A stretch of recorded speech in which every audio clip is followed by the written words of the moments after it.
Olá! Então, hoje nós vamos começar com o segundo vídeo da série do Desenho e Fala sobre mulheres inspiradoras. E hoje nós vamos falar sobre a Malala Yousafzai, uma ativista paquistanesa de 23 anos de idade. Eu comecei abrindo o arquivo digital no Procreate, um arquivo quadrado com as mesmas dimensões do da Viola Davis. Para quem não viu, é um arquivo de 4.000 por 4.000 pixels, com DPI de 400. E eu começo fazendo o esboço, com linhas bem cabeludas mesmo. E eu dividi a tela do iPad com a imagem de referência da Malala que eu vou usar para essa ilustração. Esse recurso de dividir a tela do iPad, para mim, é uma das maiores vantagens no iPad. Porque eu posso, ao mesmo tempo que eu faço a arte, eu posso ver a imagem de referência. E normalmente esse é um recurso mais presente em computadores e notebooks e não tanto em tablets. Ao menos que eu saiba, não sou a pessoa mais entendente de tecnologia.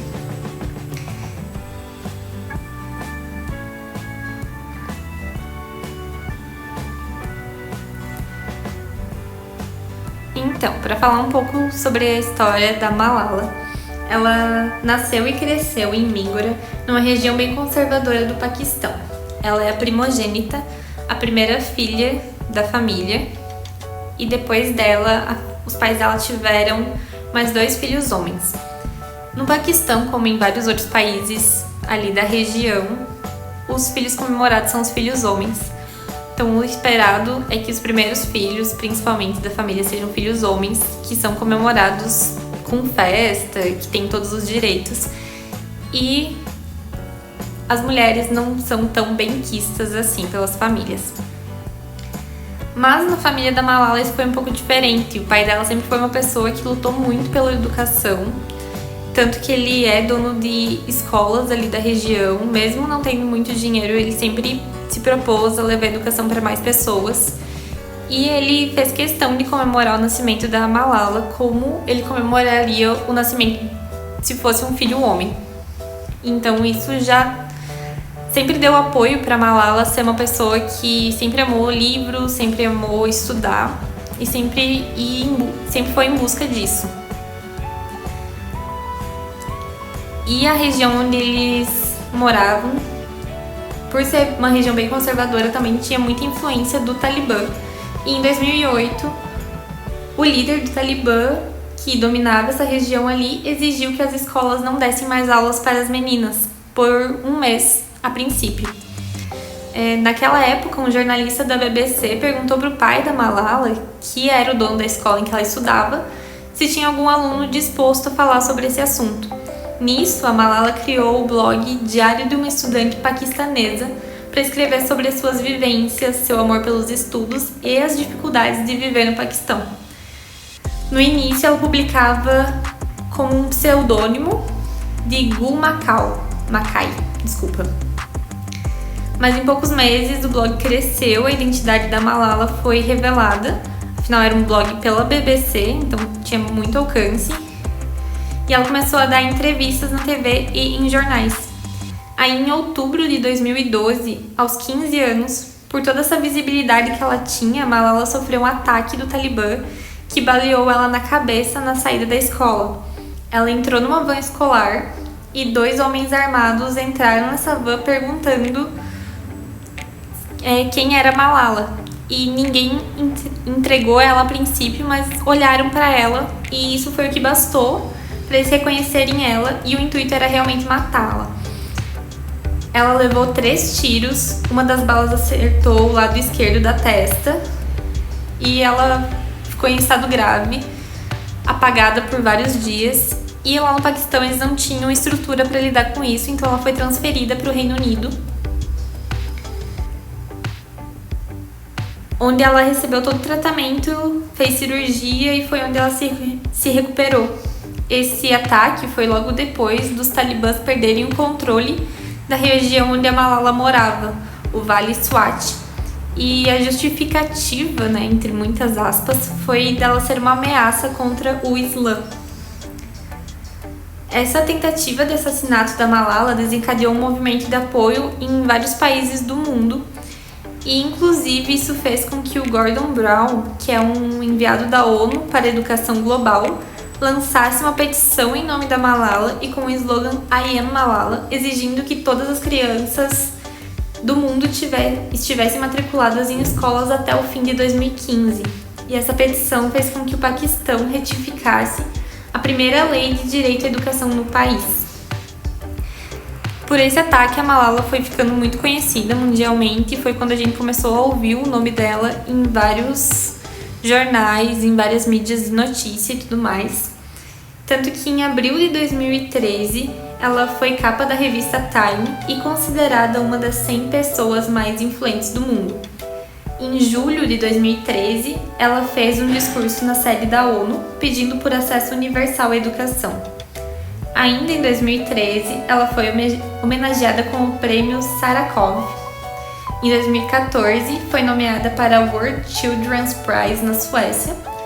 E em outubro de 2014, foi quando ela ganhou o Nobel da Paz, pela sua luta contra a repressão de crianças e jovens e pelo direito de todas as crianças à educação. Como eu já mencionei, ela foi a pessoa mais jovem a ganhar o Nobel. Eu acho que eu já mencionei, mas caso não, enfim. Ela foi a pessoa mais jovem a ganhar o Nobel, com 17 anos. E ela partilhou esse prêmio com um ativista indiano do direito das crianças chamado Kailash Satyarthi, de 60 anos. Antes dela, a pessoa mais nova a ganhar o Nobel foi um físico de 25 anos, que ganhou o Nobel de Física. Agora, em 2020, ela se formou em Filosofia, Política e Economia pela Universidade de Oxford, na Inglaterra.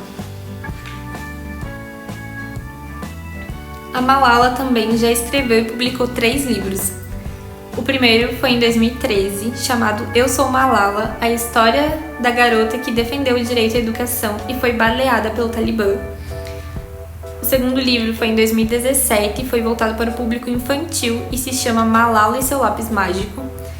E o terceiro livro foi lançado no ano passado, em 2019, e se chama Longe de Casa, Minha Jornada e Histórias de Refugiadas pelo Mundo. A história da Malala sempre girou em torno disso, do acesso à educação, e hoje em dia ela já foi honrada com vários prêmios. Ela já foi considerada, inclusive, cidadã honorária do Canadá e já ganhou doutorados honorários também de diversas universidades pelo mundo. E ela continua lutando pela educação. Uma frase do primeiro discurso dela na ONU, que se tornou bem famosa também, é a seguinte, abre aspas, vamos pegar nossos livros e canetas, eles são nossas armas mais poderosas. Uma criança, um professor, um livro e uma caneta podem mudar o mundo. A educação é a única solução.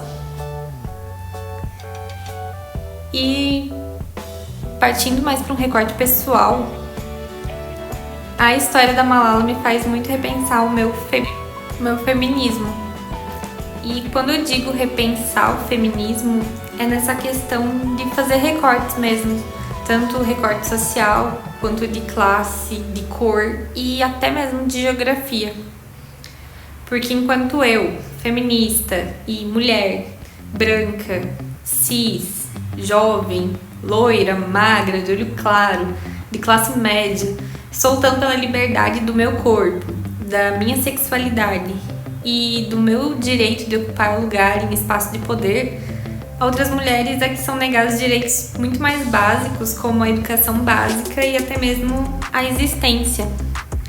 Ou focando mais aqui no Brasil, onde as mulheres têm esse direito a existir, tem outras mulheres que, como as mulheres negras, que sempre tiveram que trabalhar, que sempre tiveram essa realidade e que tem outras tantas lutas que a gente acaba às vezes ofuscando ou não levando em consideração ao falar do feminismo. E pra mim, atualmente, falar de feminismo sem fazer recortes não existe mais, entende? Não que isso seja deslegitimar alguma luta, porque, claro, a luta das mulheres brancas como eu em ocupar lugares de poder é importante. Só que, realmente, pra mim não existe feminismo sem esses recortes, porque Ou o feminismo vai ter recortes para abranger todas as mulheres, ou simplesmente não vai ser feminismo.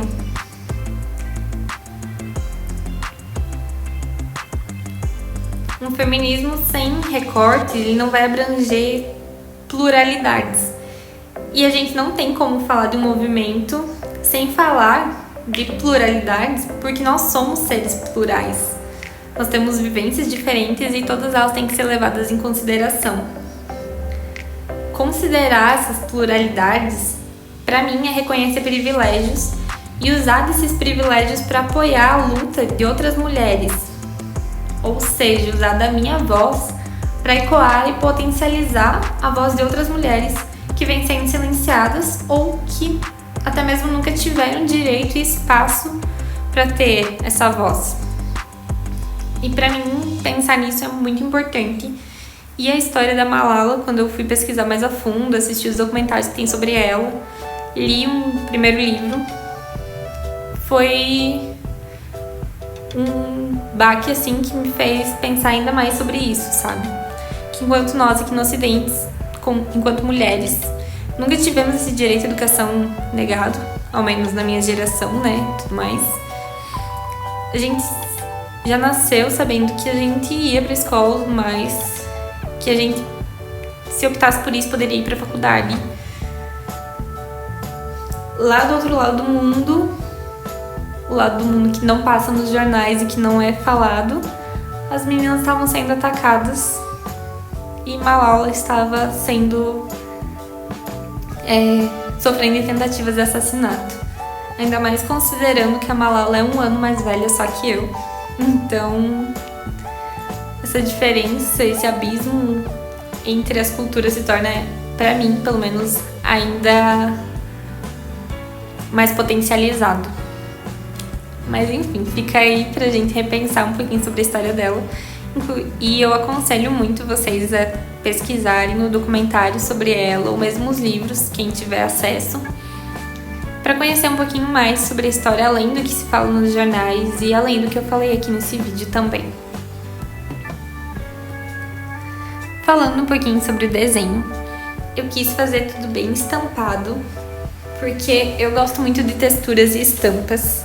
Então eu misturei ali e usei para escolher as cores uma ferramenta do Procreate, que ajuda a combinar cores tanto de forma com cores análogas, quanto tríades ou quartetos de cores complementares entre si.